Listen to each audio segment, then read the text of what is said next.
மனிதனின் கீழ்ப்படியாமை.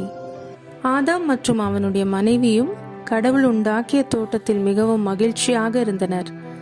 அந்த உலகத்தில் பாவம் இல்லாததினால் அவர்கள் ஆடைகளின்றிருந்தும் தாங்கள் நிர்வாணிகள் என்பதை உணராதிருந்தார்கள். அவர்கள் தோட்டத்தில் உலாவுகிறவர்களாகவும் கடவுளோடு பேசுகிறவர்களாகவும் இருந்தனர். ஆண்டவராகிய கடவுள் உருவாக்கிய காட்டு விலங்குகளில் எல்லாம் பாம்பு மிகவும் சூழ்ச்சி மிக்கதாக இருந்தது. அது பெண்ணிடம், கடவுள் உங்களிடம் தோட்டத்தில் உள்ள ஏதேனும் மரத்திலிருந்து உண்ணக்கூடாது என்றது உண்மையா என்று கேட்டது. பெண் பாம்பிடம், தோட்டத்தில் இருக்கும் எல்லா மரங்களின் பழங்களை நாங்கள் உண்ணலாம், ஆனால் தோட்டத்தின் நடுவில் உள்ள மரத்தின் கனியை மட்டும் நீங்கள் உண்ணக்கூடாது, அதை தொடவும் கூடாது, மீறினால் நீங்கள் சாவீர்கள் என்று கடவுள் சொன்னார் என்றாள். பாம்பு பெண்ணிடம், நீங்கள் சாகவே மாட்டீர்கள், ஏனெனில் நீங்கள் அதிலிருந்து உண்ணும் நாளில் உங்கள் கண்கள் திறக்கப்படும், நீங்கள் கடவுளைப் போல் நன்மை தீமையை அறிவீர்கள் என்பது கடவுளுக்கு தெரியும் என்றது. அந்த மரம் கண்களுக்கு களிப்பூட்டுவதாகவும் அறிவு பெறுவதற்கு விருப்பத்தக்கதாகவும் இருந்ததை கண்டு பெண் அதன் பழத்தை பறித்து உண்டாள். அதை தன்னுடன் இருந்த தன் கணவனுக்கும் கொடுத்தாள்.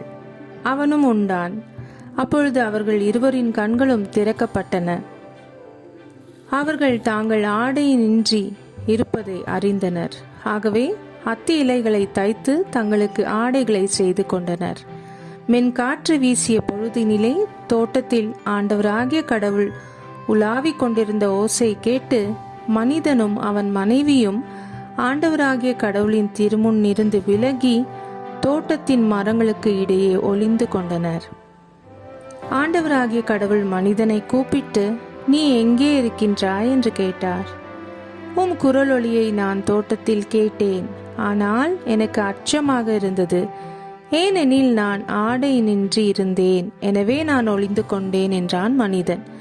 நீ ஆடையின்றி இருக்கின்றாய் என்று உனக்கு சொன்னது யார்? நீ உண்ணக்கூடாது என்று நான் விலக்கிய மரத்திலிருந்து நீ உண்டாயா என்று கேட்டார். அப்பொழுது அவன், என்னுடன் இருக்கும்படி நீர் தந்த அந்த பெண் மரத்தின் கனியை எனக்கு கொடுத்தாள், நானும் உண்டேன் என்றான். ஆண்டவராகிய கடவுள், நீ ஏன் இவ்வாறு செய்தாய் என்று பெண்ணை கேட்க, அதற்கு பெண், பாம்பு என்னை ஏமாற்றியது, நானும் உண்டேன் என்றாள்.